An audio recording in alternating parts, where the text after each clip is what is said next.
Elon Musk પુસ્તકો વાંચે છે, રતન ટાટા પુસ્તકો વાંચતા હતા, નરેન્દ્ર મોદી પુસ્તકો વાંચે છે, પુસ્તકો લખે છે.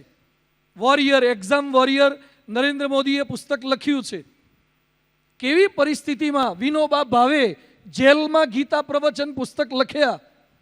Jawaharlal Nehru Discovery of India જેલમાં લખ્યું, ગાંધીજીએ કર્યું.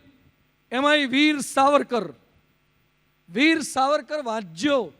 શહીદ ભગતસિંહ જેલમાં હતા, ફાંસીની સજા ડિક્લેર થઈ ગઈ, એના બાપુજી મળવા આવ્યા. શહીદ ભગતસિંહે કીધું કે હજી 3-4 દિવસ બાકી છે અને આપણા ઘરની બાજુમાં એક લાઇબ્રેરી છે, એનું એક પુસ્તક મારે વાંચવાનું બાકી છે, તો મને મોકલવાની વ્યવસ્થા કરજો ને. ફાંસીના દિવસે ભગતસિંહ બેઠા બેઠા પુસ્તક વાંચતા હતા. તો દુનિયાના તમામ મોટા મોટા માણસો, સક્સેસફુલ માણસોમાં વાંચનની એક સુટેવ સારી પેઠે હોય છે.